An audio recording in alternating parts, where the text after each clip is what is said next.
Eu estou em Malaquias e tem sido difícil caminhar com Malaquias, mas tem sido muito bom, maravilhoso, desafiador, profundo, inquietante. Malaquias.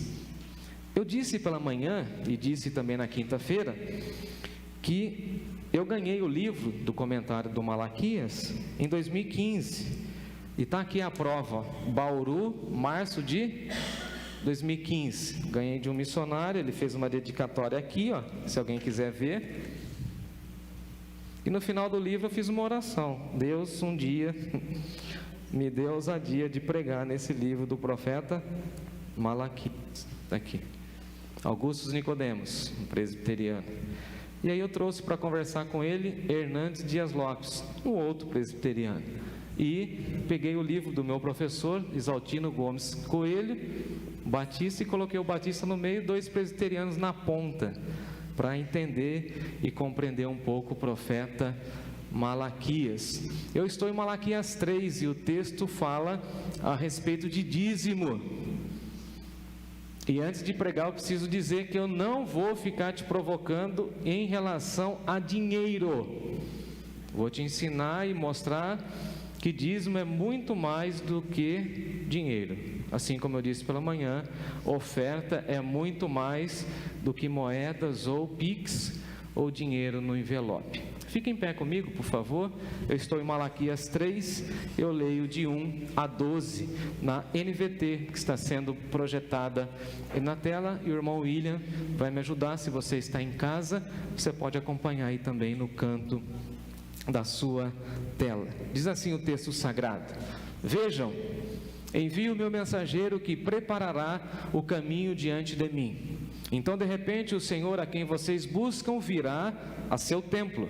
O mensageiro da aliança por quem vocês anseiam certamente virá, diz o Senhor dos exércitos. Mas quem poderá suportar quando ele vier? Quem permanecerá em pé em sua presença quando ele aparecer? Pois ele será como fogo ardente que refina o metal, como sabão forte que branqueia as roupas. Ele se sentará como refinador de prata e queimará toda a sua impureza. Purificará os levitas e os refinará como ouro e a prata, para que voltem a oferecer sacrifícios aceitáveis ao Senhor. Então o Senhor se agradará novamente das ofertas do povo de Judá e do povo de Jerusalém, como foi no passado. Naquele dia eu julgarei vocês, não demorarei para testemunhar contra todos os feiticeiros, adúlteros e mentirosos. Falarei contra aqueles que roubam o salário dos seus empregados, contra aqueles que oprimem as viúvas e os órfãos, ou aqueles que privam os estrangeiros de seus direitos, pois essas pessoas não me temem, diz o Senhor dos exércitos. Eu sou o Senhor e não mudo, por isso vocês, descendentes de Jacó, ainda não foram destruídos. Desde os dias de seus antepassados, vocês se afastaram dos meus decretos e não os seguiram. Agora, volte-se para mim e eu voltarei para vocês, diz o Senhor dos exércitos. Mas vocês me perguntam, de que maneira nós voltaremos? Acaso alguém pode roubar a Deus? Mas vocês têm me roubado. Perguntam, em que te roubamos? Vocês me roubaram nos dízimos e nas ofertas. Então, sob maldição, pois a nação inteira tem me roubado. Tragam todos os seus dízimos aos depósitos do templo, ou à casa do tesouro, em outras versões, para que haja provisão e mantimento em vossa casa e na minha casa. Se o fizerem, diz o Senhor dos exércitos, abrirei as janelas do céu para vocês, derramarei tantas bênçãos que não haverá espaço para guardá-las. Sim, ponham-me à prova, diz o Senhor. Suas colheitas serão fartas, pois eu as protegerei das pragas. Suas uvas não cairão das videiras antes de amadurecerem, diz o Senhor dos exércitos. Então todas as nações o chamarão de abençoados, pois sua terra será cheia de alegria, diz o Senhor dos exércitos. Ore comigo mais uma vez. Senhor nosso Deus e Pai, diante de tudo aquilo que já ouvimos, nós oramos mais uma vez.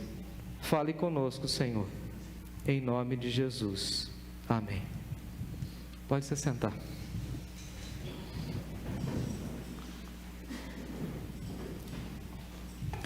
Como vocês têm visto e me acompanhado, tem sido um grande desafio ler e reler o profeta Malaquias, mas as suas mensagens eu diria que são extremamente necessárias e relevantes para nós entendermos o que é culto, o que é celebração a Deus, como a gente pode então ver que a nossa vida toda faz sentido quando nós nos apresentamos diante de Deus e como a nossa vida cotidiana está completamente relacionada ao culto que prestamos a Deus, porque Jesus nos ensina também que culto não é somente o momento em que nós unimos para celebrar ao Senhor e para cantar a Deus, mas culto também é a vida que nós levamos. Então o culto não pode ser resumido a 2 ou 3 horas em que nós passamos na igreja no domingo, não, o culto tem a ver com a vida toda que nós temos com o Senhor. Nós vimos pela manhã também que Deus requer de nós integridade moral, fidelidade. Quem estava aqui e acompanhou pela internet, chegaram várias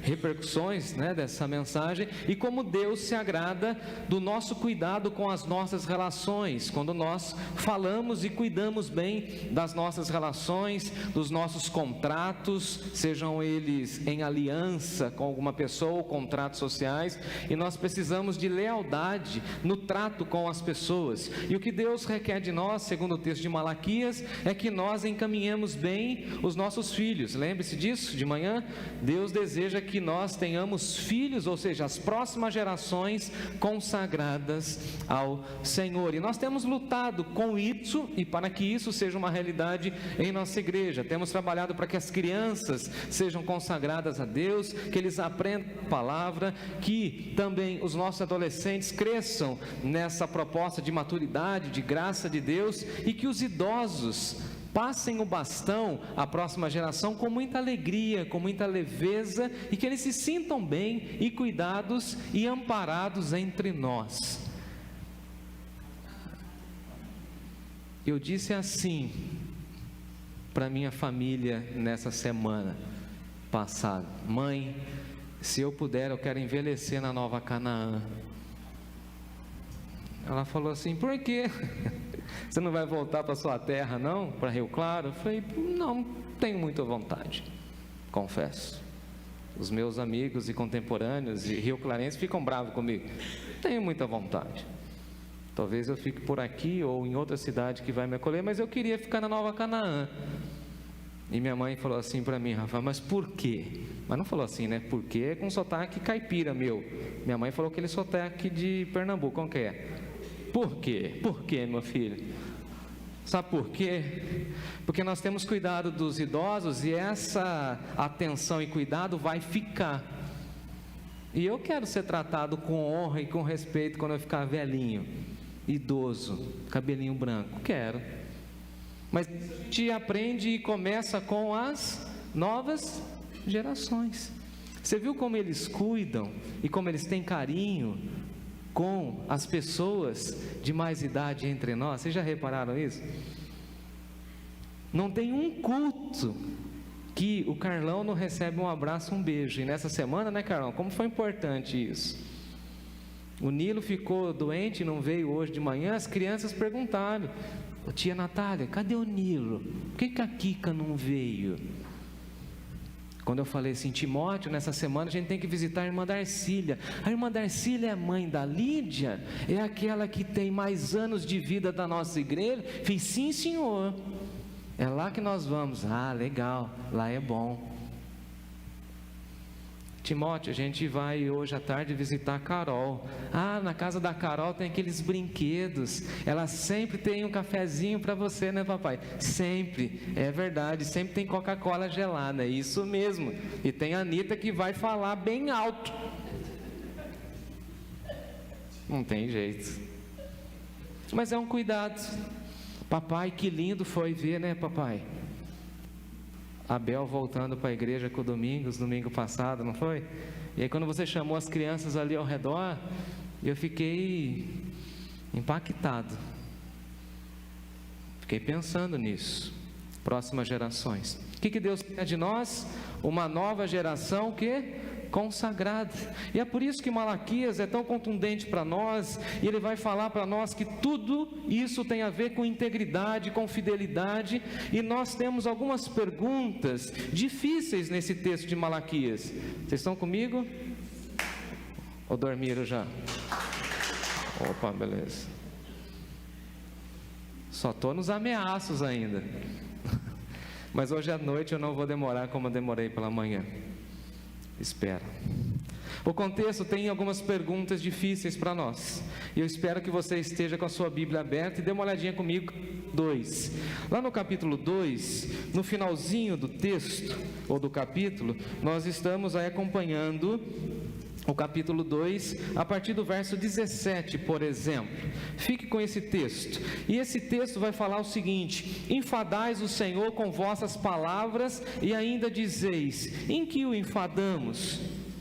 Então veja que Malaquias está dizendo para o povo: olha, vocês estão enfadando o Senhor, vocês estão deixando o Senhor cansado. Os cultos de vocês já não são recebidos pelo Senhor com alegria. Agora veja que o contexto está mostrando para nós um momento difícil. E um dos dilemas mais antigos da humanidade é entender o problema do mal. E esse povo, nesse momento, está vivendo o mal, ou vivendo o sofrimento, e eles não estão conseguindo entender, ou decifrar, ou compreender as razões pelas quais eles estão sofrendo. É tão interessante que nós na teologia e também na filosofia estudamos um tema, né, Rafael, chamado teodiceia, que é o problema do mal, né, Marina, que fez teologia, a essência do mal e da onde o mal surge, por que o mal nos aflige? E tem 3 perguntas que estão no texto. Em primeiro lugar, por que cultuar a Deus se o mal existe? Segundo, por que cultuar um Deus amoroso se os ímpios estão prosperando? Por que cultuar a Deus se os justos sofrem? Acabei de pregar hoje pela manhã, saí daqui, visitei o pastor Júlio. Do pastor Júlio fui no hospital evangélico, e de lá saí um pouco mais de meio-dia, cheguei em casa quase 1h, fazendo visitas, e a grande pergunta nos corredores é: por que as pessoas sofrem? Tenho 3 respostas que o mundo dá, e depois eu dou a resposta bíblica. Em primeiro lugar, a resposta do ateísmo. E o raciocínio do ateísmo diz o seguinte: se Deus é justo, santo, bom e todo-poderoso, por que o mal existe? Essa é a grande pergunta. E se o mal existe, segundo o ateísmo, é prova de que Deus não existe. Para eles é simples assim: se existe o mal, logo não existe Deus. E muita gente na nossa sociedade pensa assim: se Deus é bom, por que a enchente devastou o Rio Grande do Sul? Então Deus não existe. Por que o tsunami chegou na minha casa? Por que o câncer voltou? Por que o pastor ficou doente? Um dos nossos vizinhos aqui me fez essa pergunta mês passado: se o senhor é pastor, por que o senhor fica doente? Eu falei: o meu Jesus teve sede, meu Jesus chorou quando os pregos bateram nas mãos de Jesus. Você acha que Jesus fez o quê? Ele falou: mas eu pensei que o senhor era uma pessoa super-humana. Eu falei: belisca aqui. Ele beliscou e eu quase gritei, né? Eu falei: vem cá que eu te mordo, cara. Dói. Também sou pele, osso, carne. Mas por que nós sofremos? E o ateísmo vai dizer assim: se a gente sofre é porque não tem Deus. A segunda resposta é de uma proposta teológica chamada teísmo aberto, que Deus fez o mundo, e vocês vão ver isso muito nas universidades e nessa cultura mais contemporânea, dizendo assim: Deus até fez o mundo, mas Ele perdeu o controle e Ele deixou, a Deus dará. E Deus também não sabe por que o mal existe. Deus não sabe por que o tsunami aconteceu, porque as placas, como chama? Eu não consigo falar isso, por isso que eu peço ajuda de vocês. Eu já fui gago e ninguém acredita, viu, Edivaldo? Eu já fui gago e ninguém acredita, eu não consigo falar algumas coisas. As placas tônicas, essas daí, por que elas se cruzaram? Porque subiu o nível do Guaíba lá e inundou Porto Alegre. Deus não sabe? Deus não sabe que o ladrão está armado para te matar? Deus perdeu o controle, é isso que o mundo diz. E a resposta final das religiões orientais é o seguinte: na realidade o mal não existe, o mal existe só no seu pensamento. Então por isso que você precisa pegar uma toalhinha, colocar no jardim, ou ali no Parque das Águas, cruzar suas perninhas e ficar assim, ó, zen, pensando somente em coisas boas, até que flua da natureza aquilo que é bom. Aí você abraça a árvore e diz assim, que emana da árvore as qualidades boas. Isso é o que o mundo diz. Agora é a resposta bíblica, cristã. Ou como fica?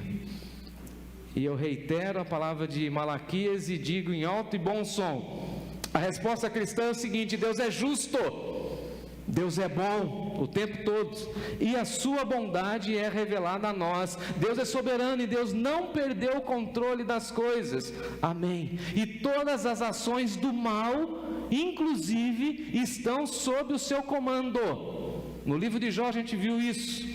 Por que Jó, temente e piedoso, sofre? Mas ele sofre pela ação do mal, mas o mal está circunscrito dentro da autoridade e permissão de Deus. Louvado seja o Senhor por isso. O diabo não nos toca se Deus assim não deixar, e só toca dentro da sua permissão. Logo, o mal surge da rebeldia do Lúcifer, Satanás, do diabo, pai da mentira.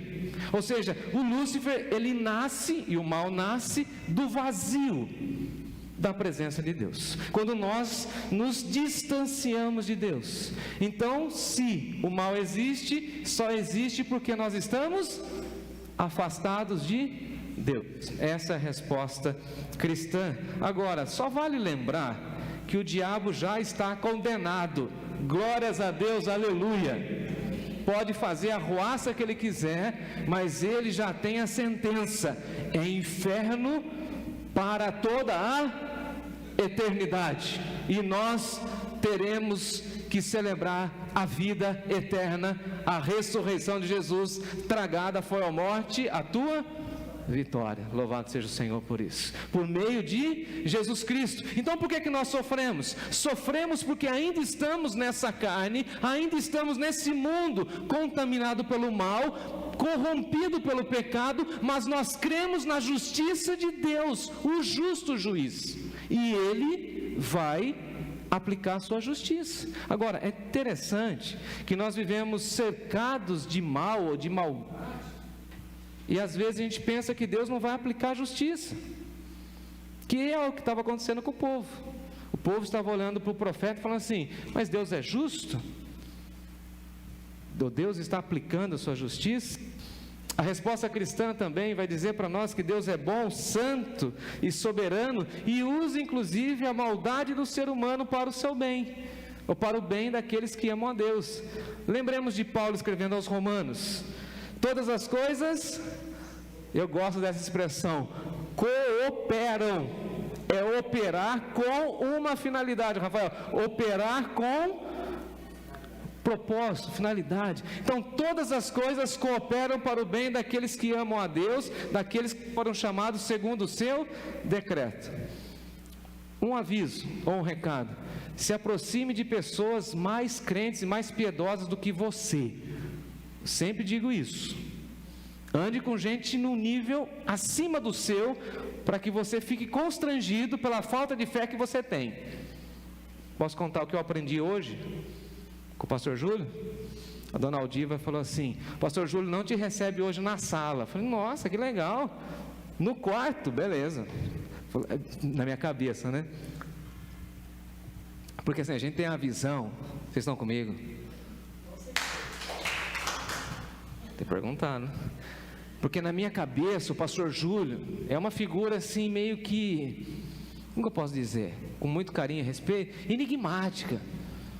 Meu professor de teologia, ele que me ensinou a ensinar doutrina, eu tenho ele em alta conta. Ele é aquele cara assim, sabe quando você quer conhecer alguma pessoa que você tem muito carinho, quando você chega perto você não sabe o que falar? Você fala assim, posso tirar uma selfie para guardar? Aí eu ficava imaginando, como que são os aposentos do pastor Júlio? Fiquei imaginando. Aí quando a Aldiva falou assim, por favor, ele está aqui no seu quarto. Eu falei, opa, tem uma cadeirinha lá já preparada para mim. Sentei, falei, meu filho, olha, carinho, hein? Meu filho, como você está? Eu falei, estou bem, pastor, estou melhorando. Me conta como foi a sua internação. E eu, como que você está agora? Eu estou caminhando e tal. E o senhor? Eu falei, vamos enfrentar, é mais essa, né, Júlio? Eu de um lado, você do outro, e tal, não sei o quê. Segurou na minha mão e falou assim, meu filho, sabe por que Deus permite uma situação como essa? Para quebrar o nosso orgulho e mostrar que nós somos pó e deveríamos depender mais dele, não é verdade, meu filho? E eu segurando a mão dele, falei assim, é isso mesmo? Essa eu não sabia, vou colocar no meu repertório. Por que nós sofremos? Para a gente depender de Deus e reconhecer que nós somos pó, e essa é a resposta cristã. E a gente fala para o médico, não, o Senhor não sabe o que eu tenho, mas Deus é soberano e tudo o que acontece na minha vida, Ele sabe até quantos cabelinhos que tem na minha cabeça, Ele conta as estrelas, quanto mais conta tudo aquilo que acontece na minha vida. O povo de Deus, vocês estão pensando que Deus não é justo? É claro que Ele é justo, e essa é a resposta cristã. Sofremos por conta da maldade e do pecado, e a natureza geme, e nós queremos nos isentar. Por que alagou Porto Alegre? Porque nós corrompemos a natureza, destruímos a natureza, construímos as casas dentro do rio, e o governo, e as cidades, os vereadores não fizeram nada. Quem aqui já foi para o Rio Grande do Sul? Só você e eu? Quem? Eu pergunto, vocês não respondem? É dura. Quem aqui já foi para o Rio Grande do Sul? Quando eu fui para o Uruguai, passei lá. Metade das casas de madeira. Conversando com o Mário, que é construtor, falou, pastor, casa de madeira, domingo. Choveu, levou embora. A culpa é de quem construiu ou de quem deixou construir na área que não podia construir? E a gente quer isentar o ser humano. E o Malaquias está falando assim, tudo isso está acontecendo porque vocês são maldosos. O que está acontecendo lá na faixa de Gaza é porque o ser humano quer ter o poder, e Jesus é o Todo-Poderoso. Não é que Deus é injusto, é que nós, seres humanos, corrompidos pelo pecado, nós somos injustos. Nós somos traidores, nós somos desleais, nós é que não entendemos a vontade de Deus, e não Deus. Precisamos tirar Deus do banco dos réus e falar o seguinte: Deus é santo, Deus é soberano, Deus sabe de todas as coisas, e um dia Ele vai aplicar a sua justiça. Agora, as pessoas estavam falando assim, no que nós enfadamos a Deus? Fazendo a lição de casa, eu fui entender que enfadar tem a ver com irritar, provocar. Você conhece alguém que fica provocando o outro? Quando eu era criança, eu gostava de irritar um cachorro que tinha do lado da minha casa. Eu pegava a chave da minha casa, passava no portão. Escuta essa, Josi. E tinha um cachorrinho. Quem tem cachorro? Eu não tenho, mas quem tem? Por que os cachorrinhos pequenininhos são os mais crica que tem? Tudo baixinho e invocado. Eu queria isso. Mingo, te devo um café. Tinha um pincher. O cara não tem tamanho, não tem nem peso, né? Não sei quanto que pesa aquilo. Um carinha chato, pincher. Aqueles pretinhos. E eu pegava assim a chave, passava lá e fazia. Todo dia que eu buscar pão. Minha mãe me chamou um dia e falou assim: filho, você fica provocando o cachorrinho. E eu falei: mãe, você viu o tamanho daquele cara? E minha mãe falou: o dia que ele escapar, ele vai te pegar. Aquele carinha desse tamanho, 20 centímetros. Um dia a dona Maria estava lavando lá a calçada. Escuta aí, Alfredo. E o portãozinho tinha uma frestinha. Lá no interior a gente fala fresta. Como que fala aqui? Tem um espacinho. É que alguns sorocabanos, assim como os campineiros, pensam que Sorocaba e Campinas não é interior, né? Então eu pergunto. Aí viu uma frestinha lá, o que ele fez, aquele cachorrinho? Onde que ele pegou, Bruno? Me derrubou. E eu tentando lá, pensei que era um Rottweiler, era um Pitbull. Mas era só porque eu provoquei. Fiquei a vida inteira, 3, 4, 5, 6 anos provocando aquele cachorro. No dia que ele teve a oportunidade, E o que Deus está falando? Vocês estão me enfadando, me provocando com uma vida, com um comportamento que não condiz com o culto. Vocês não são fiéis, vocês cantam da fidelidade, mas no íntimo vocês duvidam, vocês têm incredulidade. Quantos cristãos que dizem que Deus não é justo e que não creem mais na justiça de Deus? Quando a gente fala assim, Jesus está voltando, tem gente que fica assim, será mesmo? Já se passaram tanto tempo. Não, Deus vai aplicar a sua justiça. E veja comigo o texto de Malaquias no capítulo 3, quando ele diz assim: eis que envio o meu mensageiro, que vai preparar o caminho diante de mim, e de repente virá o Senhor no seu santo templo. O que Malaquias estava fazendo aqui? Já estava profetizando aquilo que aconteceria em João Batista. Lembrando que Malaquias é o último profeta do Antigo Testamento. Depois disso tem os 400 anos de Deus, do silêncio de Deus, e depois surge o tal João Batista pregando no deserto, e diz que João Batista é a voz que vai preparar o caminho de Jesus. E o que João Batista vem pregando? Arrependei-vos, porque é chegado o reino dos céus. Em outras palavras, o mensageiro chegou trazendo a notícia. Sempre que o rei ia conhecer uma outra cidade, ele manda à frente a sua comitiva para preparar o caminho. Qual que é a nação mais poderosa do nosso mundo hoje? Ainda é os Estados Unidos? Quando o presidente dos Estados Unidos vai em alguma nação, o que acontece? Ele manda a sua comitiva na frente, não manda? Politicamente, para ver a sua inteligência, ou seja, o rei está chegando. Em outras palavras, Jesus chega depois da mensagem de João Batista. E qual é a mensagem de João Batista? Arrependei-vos, porque é chegado o reino dos céus. Quando Jesus chega, qual que é a primeira mensagem de Jesus? Arrependei-vos, porque é chegado o reino dos céus. Ou seja, ecoando a voz de Malaquias. O Malaquias, a sua promessa se cumpriu, ou seja, o que Deus falou, Ele realizou. Nós servimos ao Deus de promessas, e tudo aquilo que Deus fala, Ele cumpre. O povo estava com dúvida: Deus é justo? Deus envia o homem mais justo, chamado João Batista. Disse Jesus que entre as mulheres ninguém foi tão importante como João Batista. Agora, como foi a morte de João Batista? Foi uma morte justa?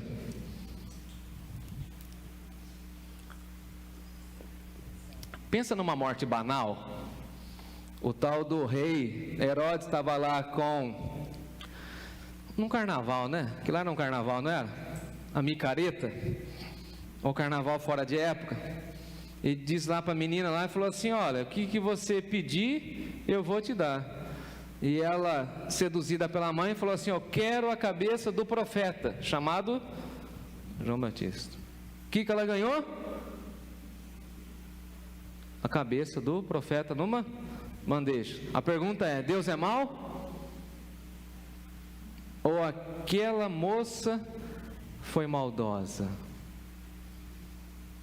Agora, veja que João Batista vai pavimentando o terreno para Jesus colocar a base do reino dos céus entre nós, e isso é maravilhoso. Ou seja, Deus não perdeu o controle da história, e a morte violenta de João Batista faz eco com a morte violenta de Jesus, mas Jesus ressurge ao terceiro dia, trazendo paz, vitória e alegria para todos aqueles que creem. E falando o seguinte: não, as promessas e as profecias de Malaquias se cumpriram. Eu visitei o meu povo e tenho uma promessa: se vocês se aproximarem de mim, diz o Senhor, eu me aproximarei de vocês. Veja a condicional: se você se aproximar de mim. Se o meu povo me buscar, diz o Senhor, eu ouvirei. Se o meu povo me buscar, o meu povo me achará. Então o problema não está em Deus, o problema está em nós, que não buscamos, que não confiamos, que não depositamos ao Senhor as nossas vidas, não colocamos diante deles as nossas frustrações, dificuldades, eu diria, as nossas emoções. Tem um filminho aí que está fazendo um sucesso tremendo, chamado Divertidamente. Quem aqui já foi assistir? Só a doutora lá?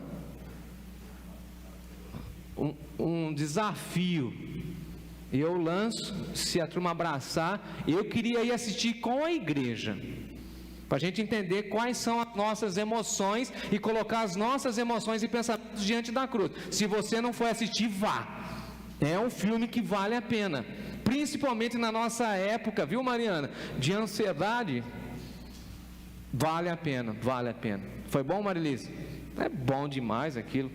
Eu fico imaginando a gente colocar as nossas emoções e pensamentos diante dele e pedir para que ele trate, porque tudo isso tem a ver com culto, com celebração, com a forma como a gente vê a bondade de Deus, o juízo de Deus, e o nosso Deus é justo. O povo está dizendo, não é justo, mas um dia todo joelho verá que Deus é justo. Um dia ele vai separar o trigo do joio, ou não? Você crê? O que é o trigo? Trigo, vamos lá. Trigo, eu não posso mais comer, né?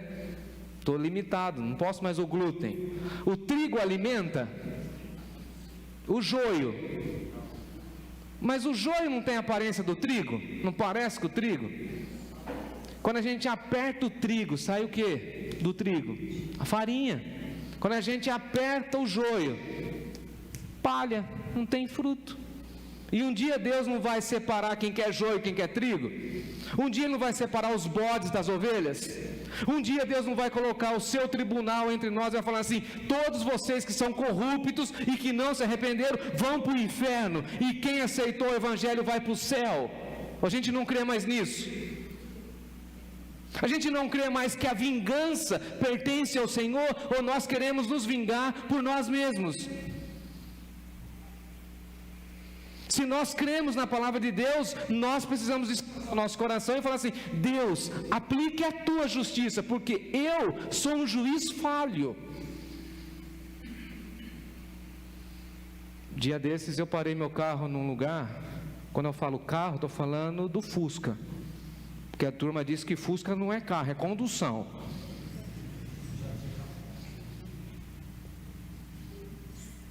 Eu ando com aquele plastimóvel que é da Natália, com esses carros modernos, é de plástico, eu tenho, e olha que é da Volkswagen, que eu gosto, mas é de plástico.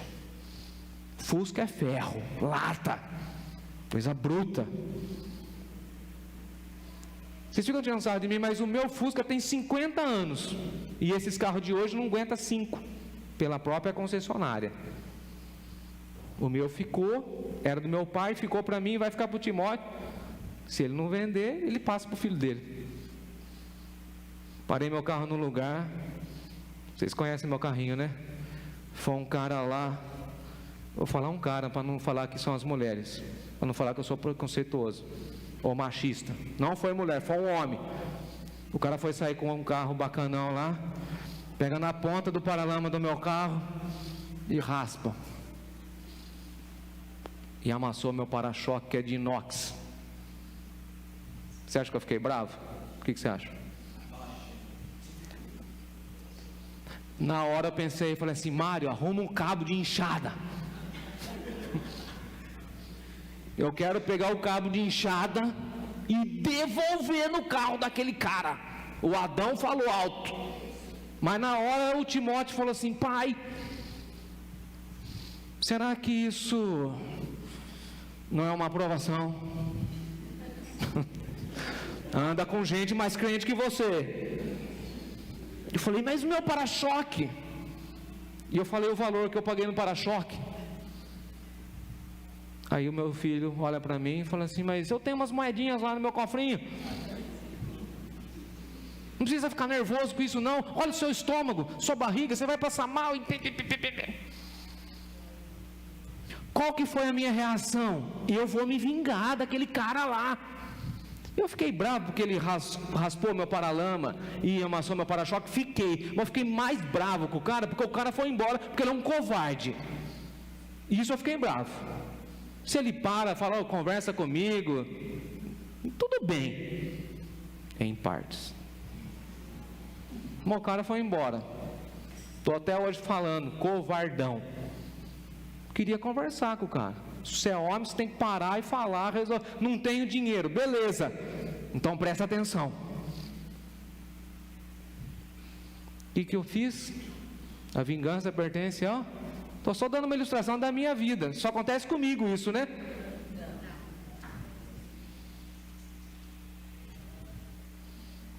Quantas vezes você quis aplicar justiça no seu vizinho, no seu chefe, na sua esposa, no seu esposo? Descansa o seu coração e fala assim: Deus é justo, e a justiça de Deus vai ser aplicada. Trazendo em linhas gerais, nós vivemos no Brasil, e desde que isso aqui foi descoberto, a gente acha que foi descoberto, essa história para geografia e outras coisitas mais... Desde que isso aqui é um país, isso aqui não é sério. E os caras que são corruptos, um dia terão que se enfrentar ou estar diante do justo juiz. Deixa eles. Hoje eles mandam, pensam, fecham, abrem, assinam leis, deixa eles. Se não se arrepender, vai estar na lista de Jesus. Não conheço vocês. Não sei quem são vocês. Deixa Deus aplicar a sua justiça. Agora, veja que Malaquias está dizendo o seguinte: vocês precisam passar pelo fogo do ouro, e vocês precisam passar pelas mãos dos lavandeiros. E aí tem uma expressão, pelo menos nessa versão que eu trago agora, da potassa dos lavadores, ou dos lavandeiros. E esse produto aqui, eu fui fazer até minha lição de casa, era um sabão ácido, alcalino, era um carborato de sódio, não sei se é assim que pronuncia, que era para tirar as manchas mais profundas. Quem aqui já ouviu falar das lavandeiras na beira dos rios? Que elas pegavam lá nas pedras, passavam o sabão e pá! Minha mãe e minha avó contavam essas histórias. Pá, esfregava. E por que esse tipo de sabão? Para tirar as impurezas. E por que o fogo do ourives? Para refinar a prata e o ouro. Quando eu fui casar com a Natália, eu precisava fazer minha aliança. Eu saí pobre, né? Duro, né? A gente sai catando o resto de ouro para todo lado. Peguei a aliança velha do meu pai, que você usa, não usa? Então daqui. Cheguei para uma amiga, cadê aquele brinquinho lá? Coisa meio, dá aí para mim. A Natália arrumou tudo, fui lá num cara em Rio Claro, ele falou assim: eu preciso purificar para ver se isso aqui é ouro. Tacou no fogo tudo lá, falou: dá para fazer uma aliança. Eu falei: então a outra eu pago. Eu falei: mas por que fogo? Perguntei para o cara. Porque somente o fogo tira as impurezas. E veja que as provações da vida são para tirar de nós o quê? As impurezas. É Deus lavando o nosso coração para a gente confiar nele e depender dele. Não é que Deus é injusto por conta da enfermidade, por conta da doença de alguém, por conta do desemprego. É para purificar o meu e seu coração, para que um dia possamos ouvir a voz de Jesus dizendo: vem aqui, meu filho amado, entre no gozo eterno. O seu espaço, o seu lar, a sua casa está aqui. Louvado seja o Senhor por isso. E aí o povo está falando assim: mas nós roubamos a Deus? No que nós roubamos? Agora é tão interessante porque nós sabemos quando as pessoas estão falando com a gente com cinismo ou com sarcasmo. Sim ou não? Você percebe? Você acha que Deus sabe? O povo chega para ele e fala assim: no que nós roubamos o nosso Deus? Nós fazemos culto, cantamos, entregamos dinheiro. No que roubamos? E aí o próprio Deus está falando assim: vocês estão me roubando nos dízimos e nas ofertas alçadas. Mas como assim? A gente entrega. Aí Deus fala o seguinte: toda a nação é infiel, porque vocês não confiam em mim. Vocês dão o dízimo, vocês até entregam ofertas, vocês dão recursos financeiros, mas vocês não confiam em mim de todo o coração. Lembrando que Deus é Pai e é o nosso Criador, logo todo o nosso sustento vem das mãos de Deus, e não da empresa que você trabalha, e não da fonte de renda que você tem. Ninguém fala amém, mas é verdade. Se o seu patrão te mandar embora, Deus vai abrir uma outra porta de emprego, amém. Se você mudar de cidade, de emprego, de estado, Ele vai cuidar de você. Então você entrega o dízimo, não por um ato religioso, mas você entrega o dízimo como devoção a Deus e falando assim: obrigado, Senhor, pelos 90% que vão sobrar para mim. E quando o Senhor tocar no meu coração, eu entrego as ofertas com generosidade. Agora, guarde isso: dinheiro a instituição religiosa recebe, oferta do coração, Deus sabe. Só Deus sabe. Alguém já te deu um presente e você percebeu que não foi de coração? Você já ganhou um presente que você percebeu que a pessoa só deu para fazer tabela? Você percebeu? Você acha que Deus não percebe? O que Deus está falando para nós é o seguinte: você pensa que eu não sei o que está dentro do seu coração? Por isso que Paulo vai escrever aos Coríntios e vai falar o seguinte: aquele que dá, tem que dar com, porque Deus ama aquele que dá com. Tem gente que tem medo de dar, e tem dó do dinheiro. O tema mais falado por Jesus foi dinheiro. Vocês se lembram disso? Mamon. Por que é bom o dízimo? Eu falei isso para o meu filho. Ensina para o seu filho: filho, a gente precisa dizimar, a gente precisa ofertar. Por quê, pai? Para a gente mostrar para o mundo que nós não somos controlados pelo dinheiro, e nós é que vamos dominar o dinheiro, e não ele vai dominar a gente. Eu falei: quando você for entregar o dízimo lá, dá um sorriso. Quando criança, eu sempre fui uma criança observadora. Lá na minha igreja eu ficava olhando, uma igreja grande, ficava olhando.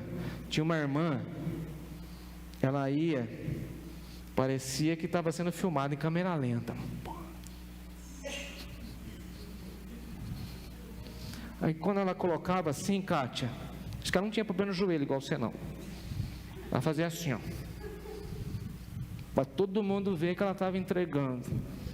Eu falava: miserável pecador, entrega logo essa oferta. Para de gracinha. Aqui é culto, ninguém quer te ver não, e nem saber quanto que tem aí dentro. Na minha igreja de origem, tinha uma caixinha, lembra, Natália? Que ficava dentro da sala do pastor. A gente ia lá e folheava, tinha o nome A, B e tal. Aí minha mãe falava assim: vai lá pegar o meu, Olga.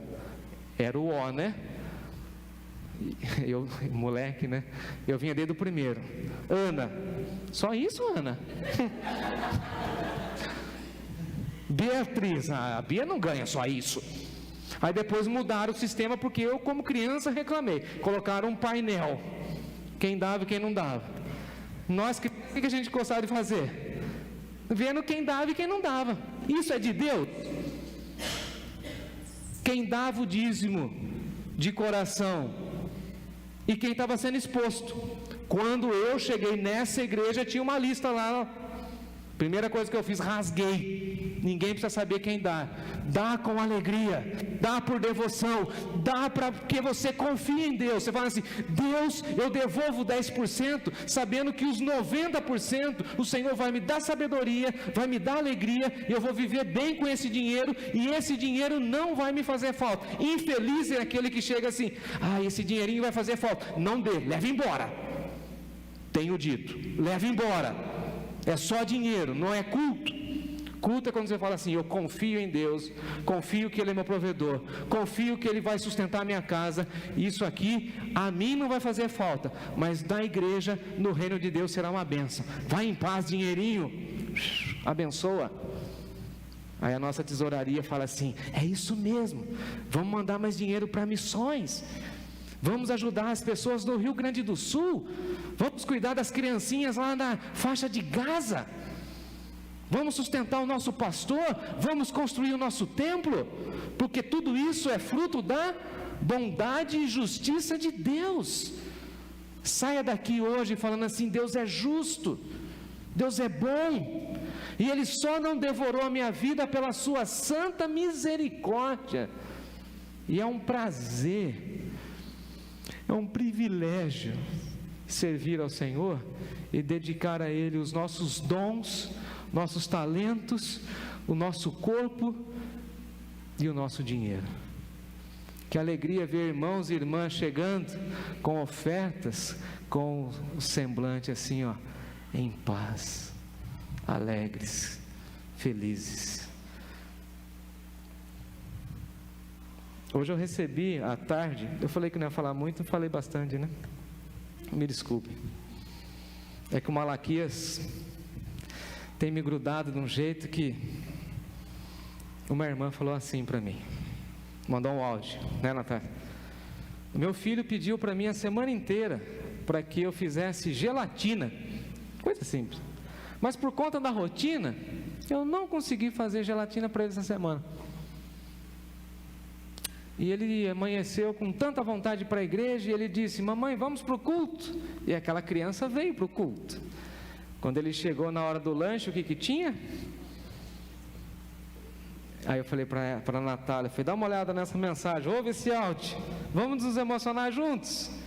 Gelatina. E tinha uma criança que estava com vontade de comer milho cozido, de manhã. Criança tem gostos excêntricos. E a irmã Lídia, cadê a irmã Lídia? Tem uma reclamação, não chegou a mim o milho. A irmã Lídia preparou milhos cozidinhos, com sal, colocou no palitinho, a coisa mais linda. E aí um menininho falou assim: pastor, eu comi 5. Que saudade de comer milho na espiga. Foi, cuidado que arranca o dente, arranca nada, eu como que nem cavalo. E o outro saiu todo lambuzado de gelatina. E a minha pergunta foi essa: de onde surgiu gelatina e milho no culto? Hoje de manhã. Aí a Natália olha para mim e fala assim: não acredita num Deus justo? Foi Deus que mandou. A irmã Lídia trouxe, e a gelatina nem sei quem comprou e deixou na cozinha. É um mínimo detalhe?